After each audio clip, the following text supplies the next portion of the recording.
మహాదేవుడును మన రక్షకుడు అయిన యేసుక్రీస్తు వారి శ్రేష్టమైన నామంలో ఈ ఉదయకాలం అన్నా అనే చక్కని కార్యక్రమాన్ని చూస్తున్న మీ అందరికీ నిండు హృదయంతో వందనాలండి. దేవుని మహాకృప మీ అందరికీ తోడై ఉండును గాక.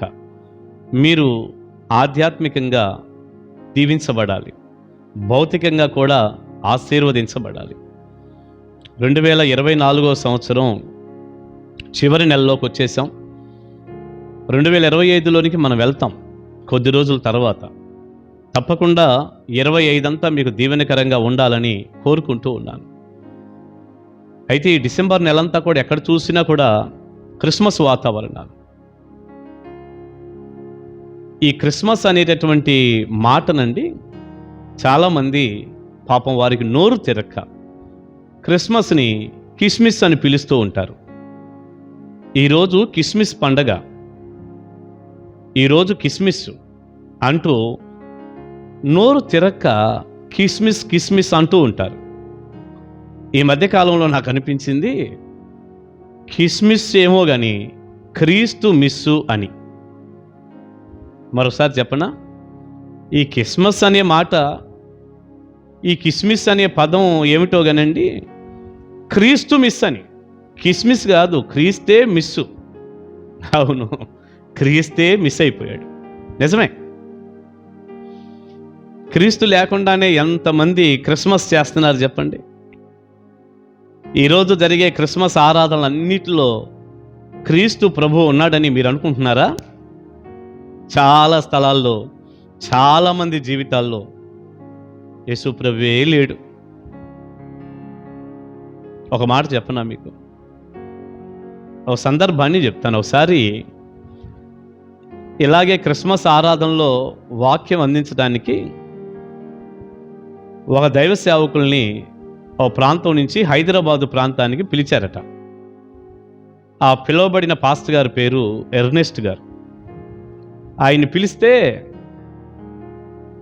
సరే వాక్యం అందించాలి, ఆ చర్చికి వచ్చారు. ఆ చర్చిలో ఉన్నటువంటి సెక్రటరీ గారు ఈ వచ్చిన దైవజనుడికి ఆ మందిరాన్ని చూపిస్తున్నాడు. చాలా పెద్ద మందిరం, పురాతన కాలం నుంచి చాలా కట్టబడి ఎంతో ఖర్చుతో కూడిన మంచి మందిరం. రండి ఎర్నెస్ట్ గారు, మా మందిరాన్ని చూదురు గానని వచ్చిన స్పీకర్కి మందిరాన్ని చూపిస్తున్నారట. చూపిస్తూ అక్కడ కనపడుతున్నటువంటి బ్రహ్మాండమైనటువంటి ఆ లైటింగ్కు సంబంధించినటువంటి వాటిని చూపిస్తూ, ఈ లైటింగ్ చాలా ఖరీదైందండి, దీని ఖరీదు ఇంత అని ఒక పెద్ద అమౌంట్ చెప్పాడు. ఇంత ఖరీదండి ఈ లైటింగ్ అని గొప్పగా. ఆ తర్వాత సౌండ్ సిస్టమ్ కనపడింది మందిరంలో. వెంటనే సెక్రటరీ గారు, ఈ పాస్టర్ గారు అన్నారు, ఎర్నెస్ట్ గారు, ఈ సౌండ్ సిస్టమ్ జపాన్ నుంచి తెప్పించామండి, దీని ఖరీదు కూడా చాలా లక్షల రూపాయలండి, ఇది ఇక్కడది కాదండి, జపాన్ నుంచి తెప్పించామన్నాడు. అలా మందిరంలో ఉన్నటువంటి లైటింగ్ని, సౌండ్ సిస్టాన్ని, దీన్ని చూపిస్తూ ఇది ఆ ఏరియా నుంచి తెచ్చాం, ఇది ఏరియా నుంచి తెచ్చాం, మరి ఇది ఎంత ఖరీదు అంత ఖరీదు అని చెప్పి చెబుతూ ఉన్నారు. ఈలోపు అక్కడ ఈ క్రిస్మస్ వాతావరణానికి సంబంధించినటువంటి క్రిబ్ ఉంటుంది కదండి, అంటే బాలయేసు బొమ్మ, పశువుల తొట్టి, మరియమ్మ యోసేపు, గొల్లలు, గొర్రెలు, ఇవన్నీ ఉంటే ఒక క్రిబ్ ఉంటుంది కదా, చర్చిల్లో పెడుతుంటారు, చిన్న పాక, ఇవన్నీ ఉంటాయి కదా. అలాంటి క్రిబ్ ఒకటి అక్కడ కనపడింది. అయితే ఈ బొమ్మలన్నిట్లో, ఈ క్రిబ్లో యేసు ప్రభు బొమ్మ లేదు. అన్నీ ఉన్నాయి, అందరూ ఉన్నారు, కానీ యేసు ప్రభు లేడు. వెంటనే ఎర్నెస్ట్ గారు అడిగారంట, ఏమండి యేసు ప్రభు బొమ్మ లేదేంటండి అని. అప్పుడు వెంటనే సెక్రటరీ గారు చెప్పారు, ఏం లేదండి, చానాల క్రితమే యేసు ప్రభు వారి బొమ్మ మిస్ అయింది, మరి ఇక దాన్ని పట్టించుకునేటటువంటి అంత ఓపిక, మళ్ళీ తెచ్చి ఏదన్నా ఒక బొమ్మ పెడదాం, పట్టించుకుందాం, యేసు ప్రభు మిస్ అయ్యాడు కదా, మళ్ళీ తిరిగి ఏదన్నా ఒక బొమ్మ తెచ్చి పట్టించుకొని ఇక్కడ పెడదాం అన్నంత ఆలోచన, ఓపిక మా సంఘ పెద్దలకు ఎవరికీ లేదు. పాస్టర్ గారు కూడా దాన్ని అంతగా పట్టించుకోలేదు, అంతగా సీరియస్గా దాన్ని తీసుకోలేదు అని చెప్పాడట. ప్రియులారా, నిజమే. ఆ క్రిబ్లో అందరూ ఉండి యేసు ప్రభువారి బొమ్మ మిస్ అయినట్టుగా ఒక చక్కని ఆధ్యాత్మికమైన పాఠం కదా అది.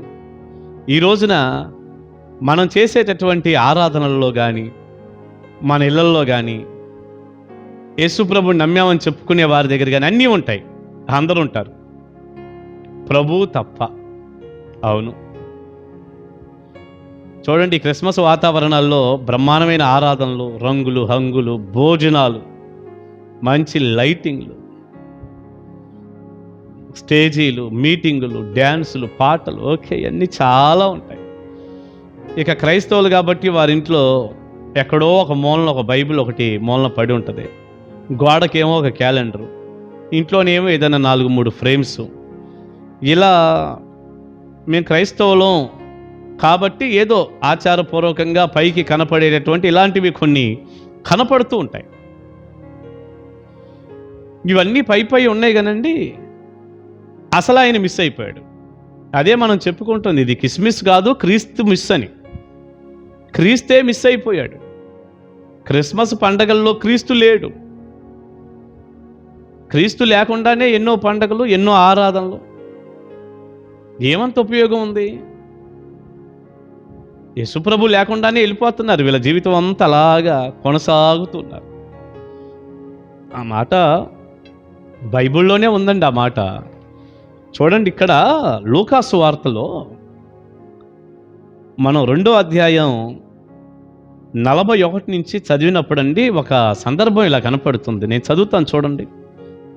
పస్కా పండగప్పుడు ఆయన తల్లిదండ్రులు ఏటేటా యెరూషలేమునకు వెళ్ళుచుండువారు. ఆయన 12 ఏండ్ల వాడై ఉన్నప్పుడు ఆ పండగను ఆచరించుటకై వాడుక చొప్పున వారు యెరూషలేమునకు వెళ్ళిరి. ఆ దినములు తీరిన తరువాత వారు తిరిగి వెళ్ళుచుండగా బాలుడైన యేసు యెరూషలేములో నిలిచెను. ఆయన తల్లిదండ్రులు ఆ సంగతి ఎరుగక ఆయన సమూహములో ఉన్నాడని తలంచి ఒక దిన ప్రయాణము సాగిపోయి తమ బంధువులలోనూ నెలవైన వారిలోనూ ఆయనను వెదకుచుండిరి. ఆయన కనబడనందున ఆయనను వెదకుచూ యెరూషలేమునకు తిరిగి వచ్చిరి.